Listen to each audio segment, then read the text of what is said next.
wrestling fans, to episode 1 of Miller Time, broadcasting from the Dan Gable Museum. I'm Jeff Bradley. This is Jim Miller. We'll get to you in a minute, Jim.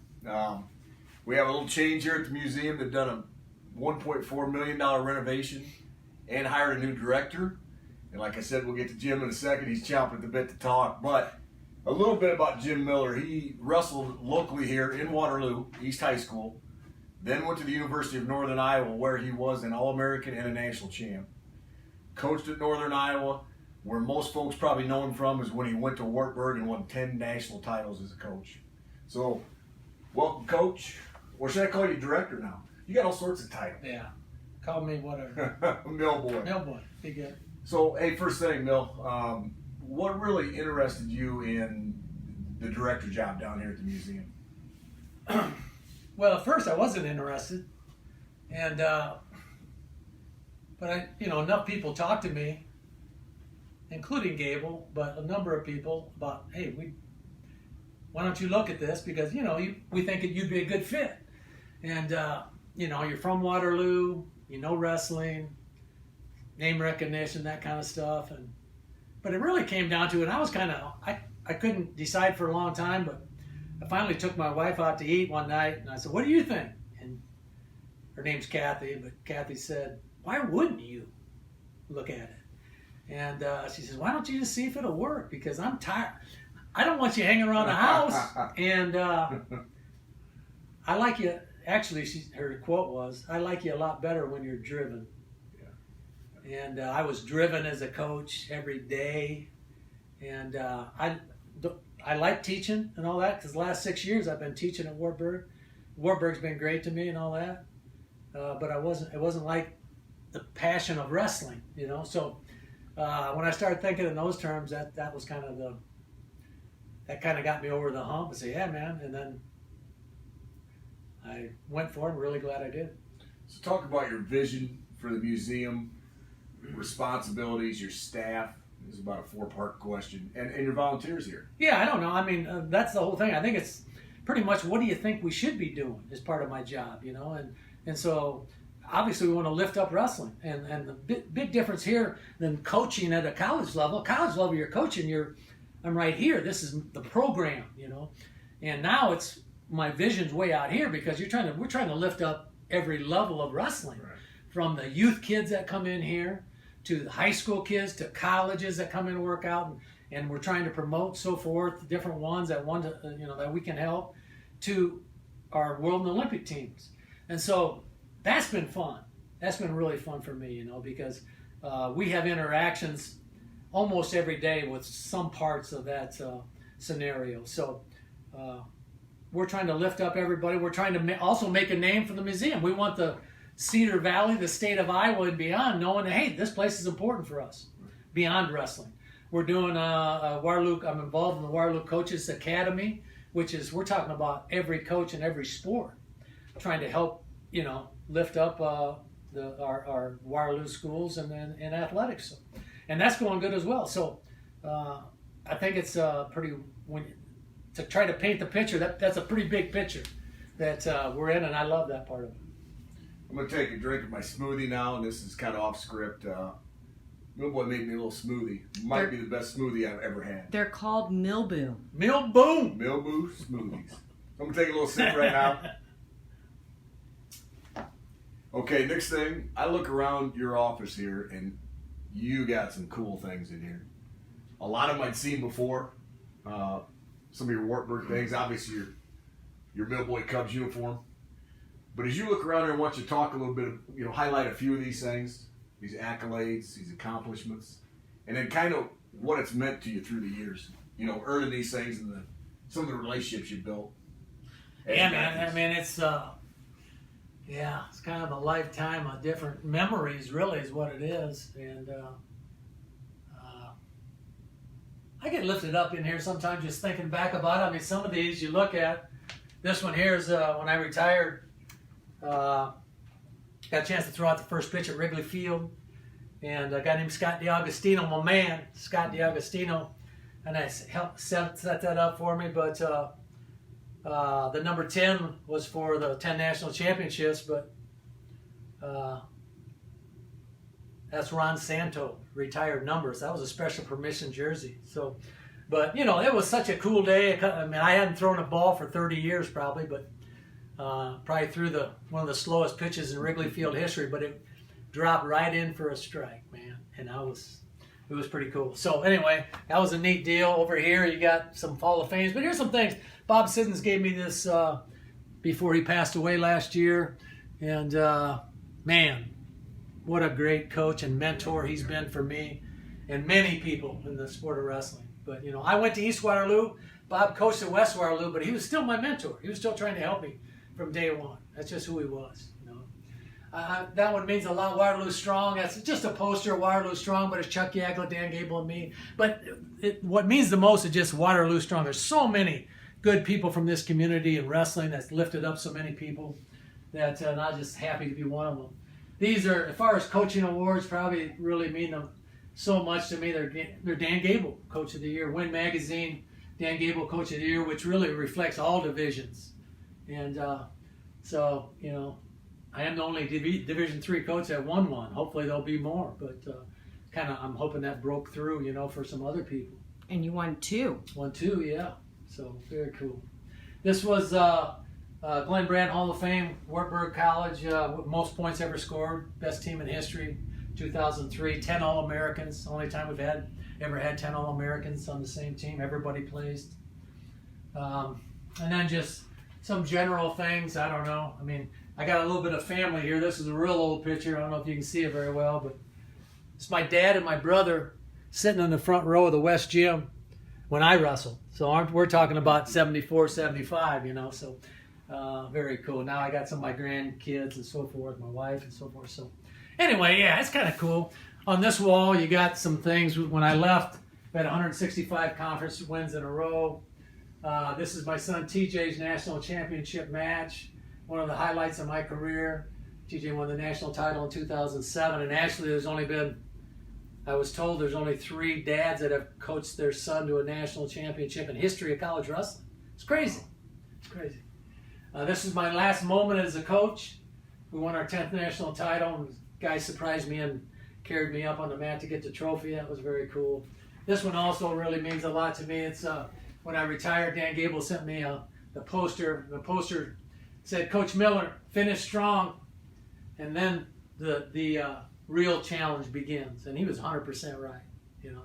So, you know, you get done coaching, you think you're done, but really that's where it starts again, the second career for me. So anyway, and over in this corner, he had a lot of the UNI things that I was lucky enough to get. I'm a big fan of alumni. I'm an alum of UNI and have loved the program. The program, Chuck Patton was my coach. Every opportunity I had since always came back to Chuck Patton and UNI. So, and I got some East Waterloo things there as well. But I don't know, it's pretty cool, man. It's pretty cool. Come back and you look around. There's a lot of lifetime memories there. A lot of great memories. Now, I want to know what this picture on the back of your desk is. Oh, man. This is such a cool picture. I'm glad you brought that up. This is Jamal Fox. That was the moment we won our first national championship.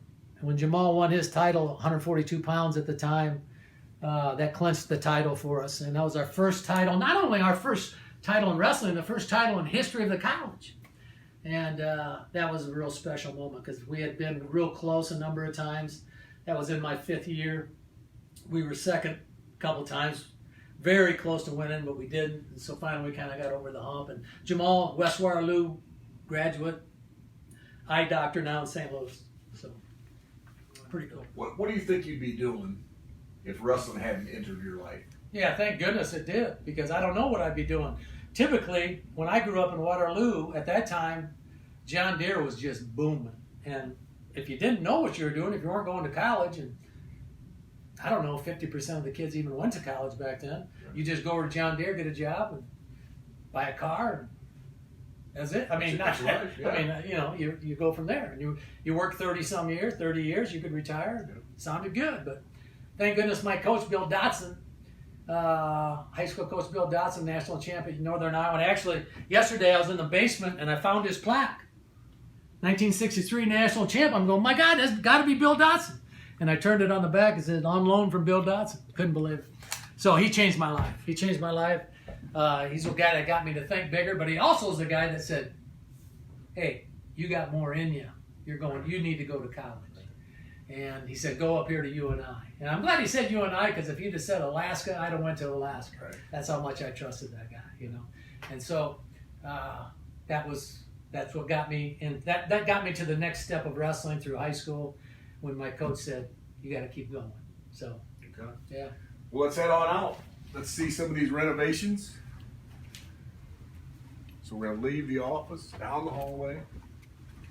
Going this way, Bill? Let's go over here. Out here we got some merchandise that we sell from the Gable Museum. You notice a lot of the pictures on the wall that even our windows are pictures of wrestling. Nate Carr, the Peterson brothers, Bob Siddons, Dan Gable, Chris Campbell, and so forth. Here's Unidome over here when they had the national tournament.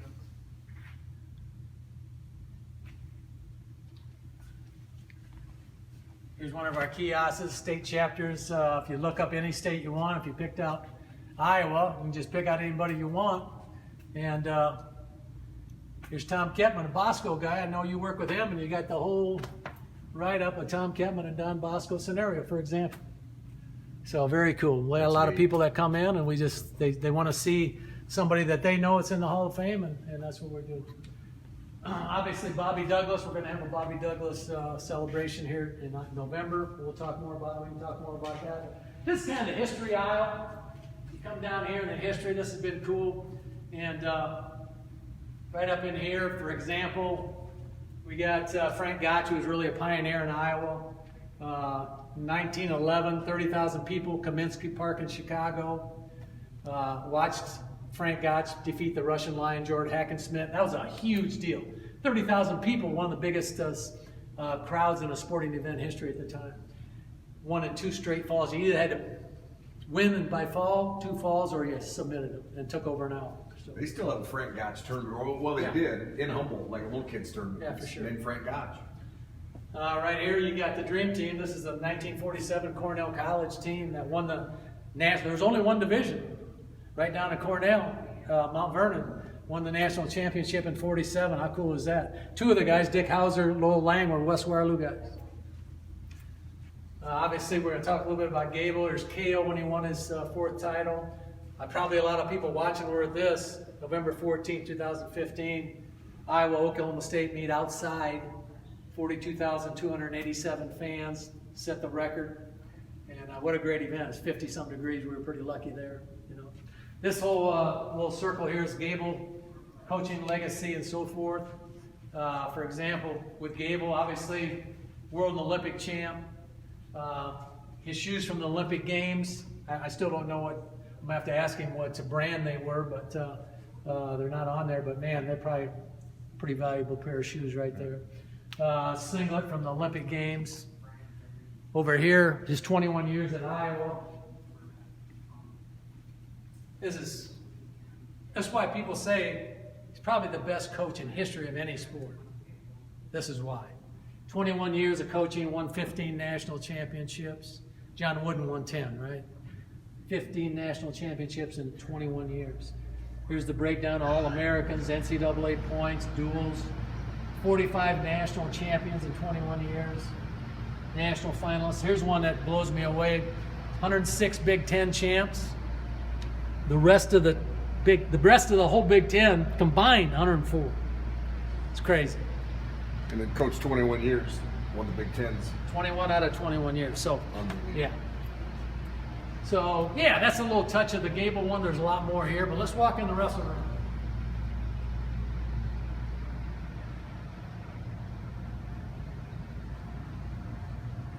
Dan Gable Learning Center. And this was about 1 mat before. Yeah.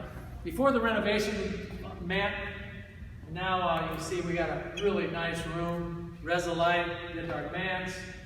We've got a beautiful sauna here, obviously.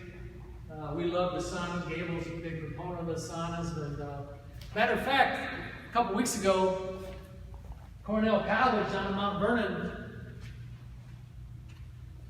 dropped off their 1947 mat that they used during the 1947 season. I'm not sure what we're going to do with it, but there it is, man. That's and it's what unbelievable it kept it that long, too. Yeah. So there's some history there. There's a lot of great guys wrestle on that mat. So speaking of just of the wrestling room, you're having teams come in here. I know some UNI guys are coming over here occasionally. You got some high school, some club kids. Is that just kind of an appointment only, or is it just come on in? Well, we're gonna open it up. We're gonna do some clinics when schools when we get going in October. Anybody, it's open to anybody. We've already had a couple camps this summer. We're talking about having a girls' camp in the middle of October. We're going to have some, I know UNI and Grandview's talking about having a scrimmage, just come in and scrap, let people come in and watch. And if that goes well, we'll probably have other colleges ready to do some of the same thing. So, we're pretty proud of this area, and we can do a lot with it. That's what really makes us unique as a museum. We got a training center right in the museum. So, very cool. I think now we're going to go into the video room. This is maybe the coolest part of the whole museum.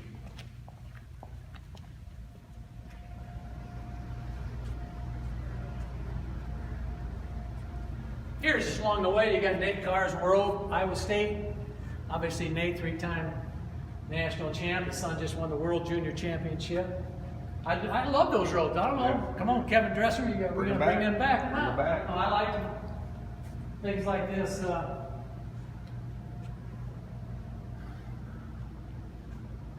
Bill Smith. You got Bill Smith here, obviously the Olympic gold medalist in Northern Iowa, 1952. That's what the writing time clocks used to look like. Got a lot of stuff like that. There's not going to be any arguments on that thing, is there? Come on in, this is the video room, our theater room. This might be one of my favorite places, just because it's kind of a history lesson every day. I went through Northern Iowa, so I heard Bill Cole's name many times as a wrestler, best in his era, and as a coach. And then he went to Penn State to be a coach.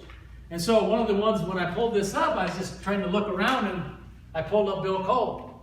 And you push the button, and I couldn't believe it. Right here, we're going to watch Bill Cole wrestle John Fletcher from Navy in 1948. So we're talking over 70 years ago.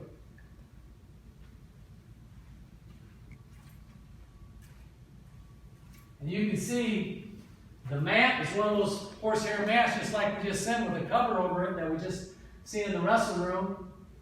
Obviously, there was no headgear rule. The Navy guy has one on, but you can see But you're also going to notice the fundamentals are the fundamentals. 71 years ago, and you're still seeing guys right inside wrists, shooting double legs, duck unders, whatever it might be. But back then, it was a 3-3-3 match, 3 minutes each period and so forth. So I love this part, and you'll notice right here, I'll end with this. The guy in the camera back there is winding up his camera to advance the film and so forth. You see the head table and so forth, but that's pretty fascinating. The coaches are literally 2-3 feet away from the guys. And then how small that mat is. Yeah, for sure. For Miller Time at the Museum, episode 1. I think I'm going to throw out a little teaser though. We're going to have some exciting people coming up here through the through the preseason and through the season. Yes, we are. So I'm going to just tease a little bit. We're going to have maybe a women behind the men in wrestling thing. Okay. We'll have maybe a brothers thing. Maybe me and you'll sit in the sauna and just talk about some things. Okay. I think it could be quite a few good things. Now, I can't guarantee it, but if you do get down here and see Jim Miller, you got to get one of his smoothies. Thanks for watching, everybody.